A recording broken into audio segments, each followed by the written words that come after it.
جانتے ہیں کہ 1912 کے اندر طرابلس میں ایک جنگ ہوئی تھی اور اس میں بہت سارے مسلمان شہید ہوئے تھے۔ مسلمانوں نے اپنی بقا کی یہ جنگ لڑی تھی۔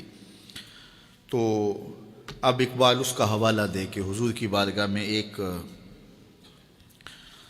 اللہ اکبر، گراں جو مجھ پر ہنگامہ زمانہ ہوا، گراں مجھ پر جو ہنگامہ زمانہ ہوا، جہاں سے باندھ کے رخت سفر روانہ ہوا۔ یہ تصور کی کائنات ہے۔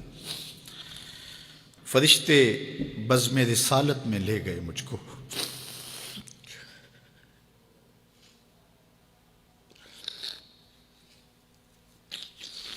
وہ کہتے ہیں کہ میں تصور ہی میں جب اس دنیا کے ہنگاموں سے اکتا گیا تو میں نے رخت سفر باندھ لیا۔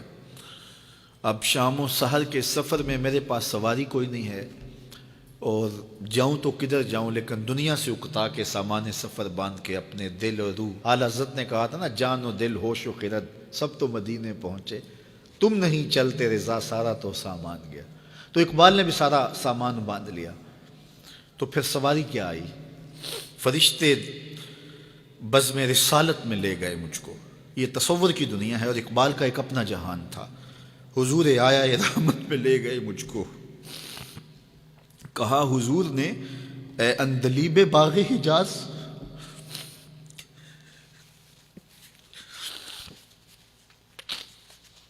کہا حضور نے اے اندلیب باغ حجاز، کلی کلی ہے تیری گرمی نوا سے گداز، ہمیشہ سرخوش جام ولا ہے دل تیرا، فتادگی ہے تیری غیرت سجود و نیاز، نکل کے باغ جہاں سے رنگ بو آیا، نکل کر باغ جہاں سے رنگ بو آیا، ہمارے واسطے کیا تحفہ لے کے تو آیا۔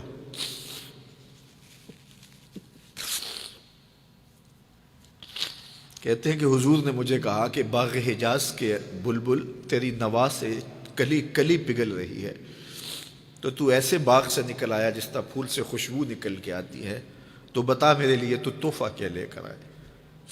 اب اقبال کا جواب سنیے، حضور دہر میں آسودگی نہیں ملتی، حضور دہر میں آسودگی نہیں ملتی، تلاش جس کی ہے وہ زندگی نہیں ملتی، ہزاروں لالا و گل ہیں ریاض ہستی میں، وفا کی جس میں بو ہو وہ کلی نہیں ملتی، مگر میں نظر کو ایک آبگینہ لایا ہوں۔ یہ 1912 کی بات ہے جب طرابلس کی جنگ لگی تھی۔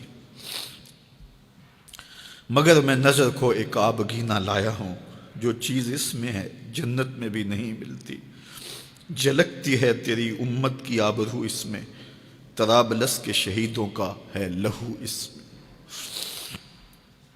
اگر اس دور میں اقبال ہوتا اس کا کلیجہ پھٹ جاتا۔ یہ تو طرابلس کے شہیدوں کا لہو لے کر کے گیا تھا اقبال اس زمانے میں، اب برما کے شہیدوں کا لہو بھی لے کے جاتا۔ اللہ اس شخص کی قبر پہ کروڑوں رحمتوں کا نزول کرے اور امت کو پوری دنیا کے اوپر وحدت نصیب فرمائے۔ یہ امت علم کی، عمل کی راہوں سے گزر کے اپنی منزل کی طرف گامزن ہو اور وحدت کے حقیقی اجالے اس امت کو نصیب ہوں، اور بھٹکا ہوا آہو پھر سوئے حرم پہنچے اور یہ امت ایک منزل کی طرف وحدت فکر کے ساتھ، وحدت عمل کے ساتھ آگے بڑھے اور کھویا ہوا وقار اس کو نصیب ہو۔ اقبال کے انہی لفظوں کے ساتھ میں اپنی گفتگو کو اختتام کی طرف لے جاتا ہوں۔ بھٹکے ہوئے آہو کو پھر سوئے حرم لے چل، اس شہر کے خوگر کو پھر وسعت صحرا دے، میں بلبل نالا ہوں اس اجڑے گلستاں کا، تاثیر کا سائل ہوں محتاج کو داتا دے۔ فکر اقبال کی روشنی میں اللہ ہمیں آگے بڑھنے کی توفیق دے۔